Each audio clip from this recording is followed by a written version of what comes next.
Your vision, your voice.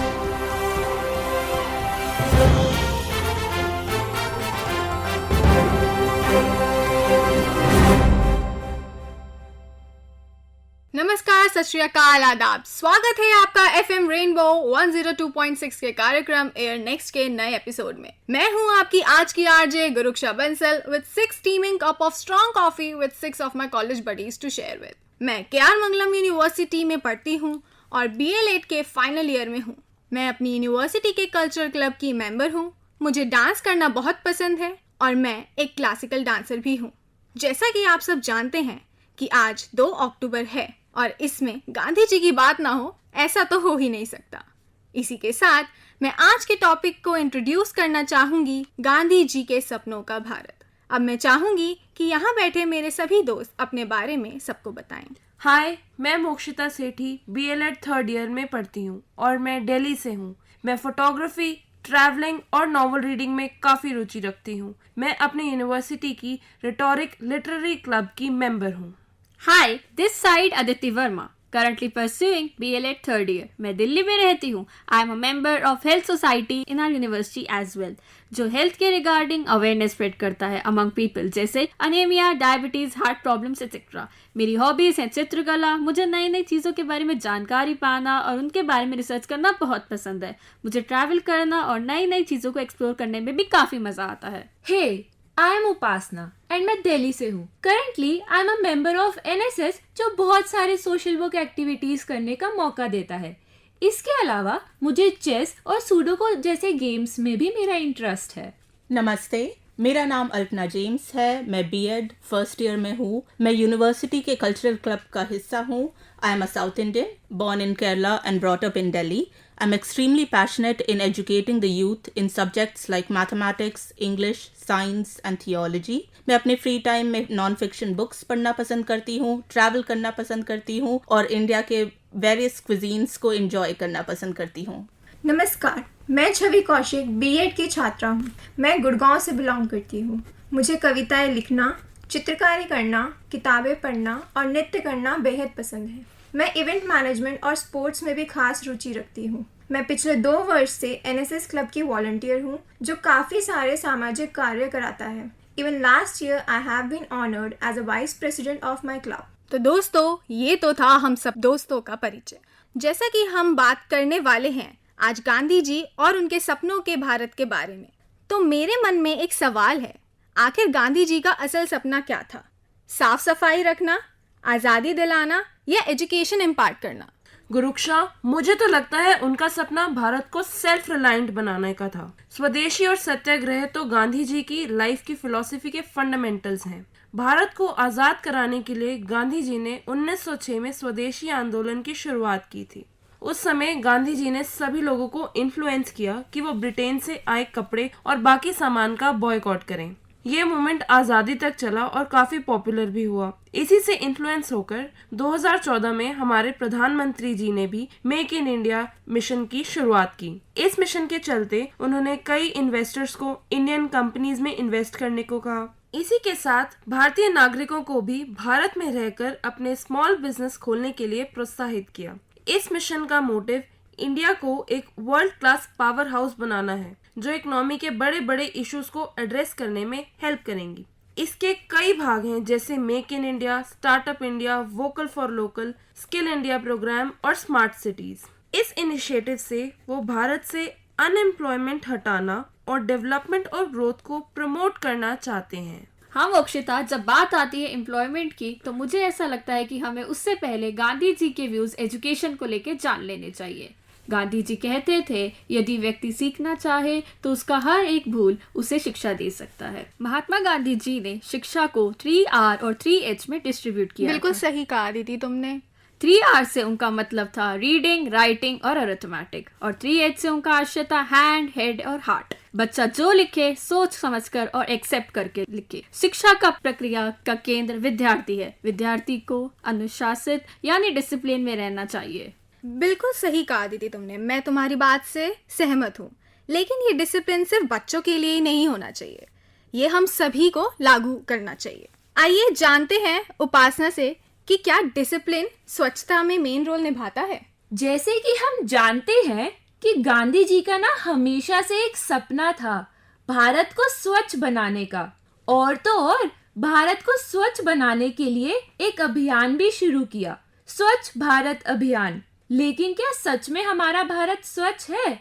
इसके ऊपर ना मैंने एक कविता लिखी है जिसमें व्यंग है, जो मैं आपको सुनाना चाहूंगी। स्वच्छता के नाम पर सिर्फ कैंपेन चलाए जाते हैं, सेल्फी क्लिक करने के लिए 1-2 पेड़ लगाए जाते हैं, कूड़ा करकट तो सड़कों पर यूं बैठा है, गंदे पानी ने ऐसा जाल बिछाया है कि मच्छरों की चपेट में हर कोई आया है, प्लास्टिक बैग की अपनी यारी है, इनको कूड़े को यह बहुत प्यारी है, डस्टबिन्स तो नाराज खड़े हैं क्योंकि कचरा तो बाहर है, यह खाली खड़े हैं। स्वच्छ भारत हर जगह ये नारा है, लेकिन क्या करे जनाब, हमें गंदगी फैलाना जो प्यारा है। लेकिन अगर देखा जाए तो क्या यह सरकार की जिम्मेदारी है?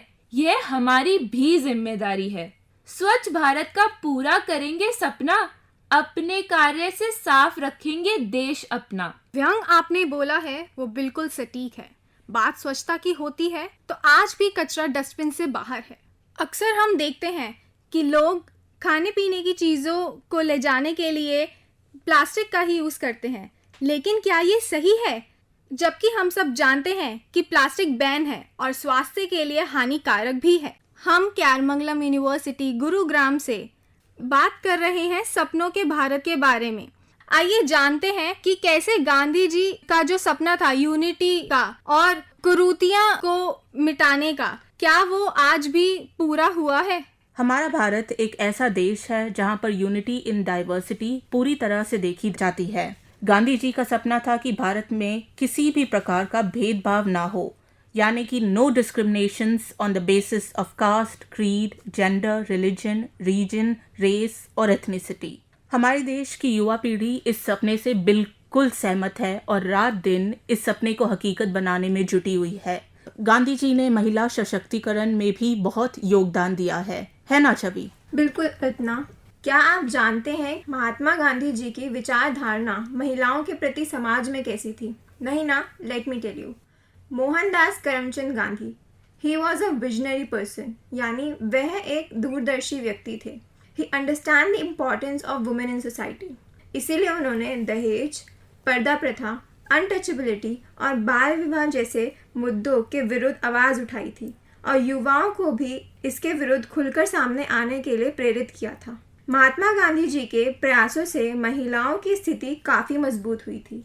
गांधी जी की दृष्टि महिलाओं को अबला से सबला बनाने की थी। He believed that women naturally have qualities of love, non-violence, sacrifice and forgiveness. इसीलिए उन्होंने महिलाओं को स्वतंत्रता संग्राम का हिस्सा बनाया था। सत्याग्रह और दांडी मार्च के बाद उन्होंने महसूस किया था कि महिलाएं इंटेलेक्चुअली, मेंटली एंड स्पिरिचुअली पुरुषों के समान हैं और सभी गतिविधियों में भाग ले सकती हैं। उनका मानना था कि महिलाओं को स्वतंत्रता और आत्मविश्वासी यानी इंटेलिजेंट और कॉन्फिडेंट बनाने के लिए उन्हें शिक्षित किया जाना चाहिए। बिल्कुल सही कहा, हम सभी आपकी बात से पूरी तरह सहमत हैं।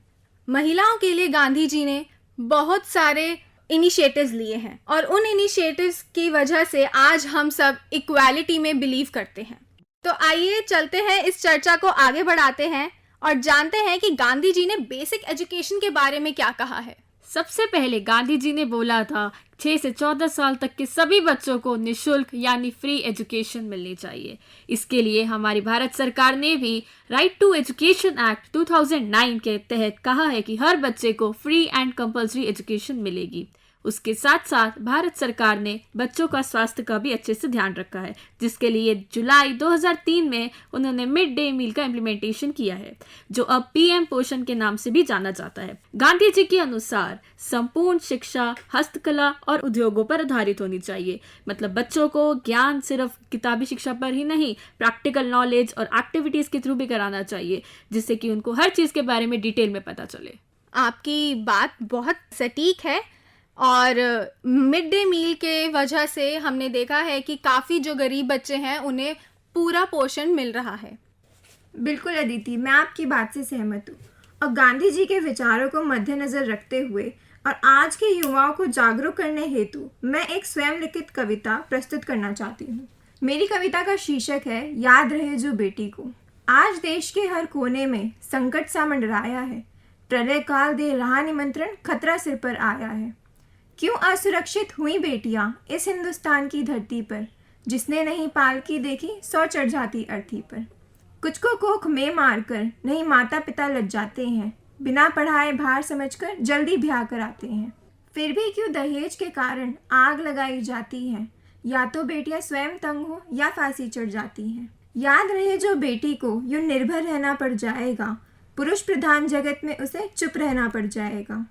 याद रहे जो बेटी को इस तरह सताया जाएगा, होगी कयामत दुनिया में कोई जीव नहीं बच पाएगा। यह कविता सुनकर कुछ आंखें नम है, पर आपकी हर बात में दम है और इससे पता चलता है कि हम युवाओं को अभी बहुत मेहनत करने की ज़रूरत है गांधी जी के सपनों का भारत बनाने के लिए।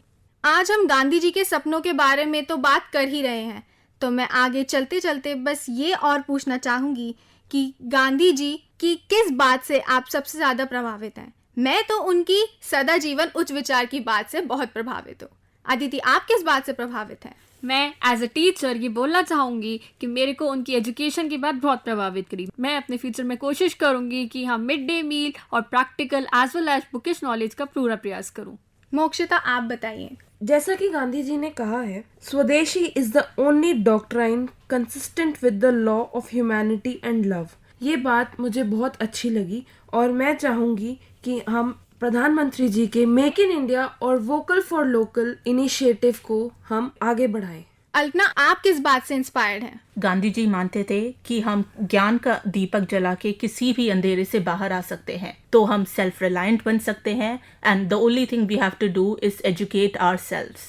जैसा कि हमारी बातें चल ही रही थी कि गांधी जी की आप कौन सी बात से इंस्पायर हैं, तो मैं उपासना से पूछना चाहूंगी कि आप उनकी कौन सी बात से इंस्पायर हैं? जैसा कि गांधी जी ने कहा है, my swadeshi chiefly centres round the handspun khadi and extends to everything that can and is produced in India. और छवि, आपका क्या कहना है? मैं गांधी जी की काफ़ी सारे प्रयासों से प्रेरित हूँ, बट जो उनका प्रयास महिलाओं के लिए था दैट वाज इंस्पायरिंग। उनका प्रयास जो महिलाओं की एजुकेशन की तरफ था, उनको एम्प्लॉयमेंट दिलाने की तरफ था, so I was inspired by that. मैं आप सभी की बात से पूरी तरह सहमत हूँ। आज के इस कार्यक्रम में गांधी जी के सपनों के भारत के बारे में बात की और मुझे यकीन है कि ये हमारे श्रोताओं को बहुत पसंद आया होगा। इसी प्यारे से मोड़ के साथ हम कार्यक्रम को करते हैं समाप्त। नमस्कार।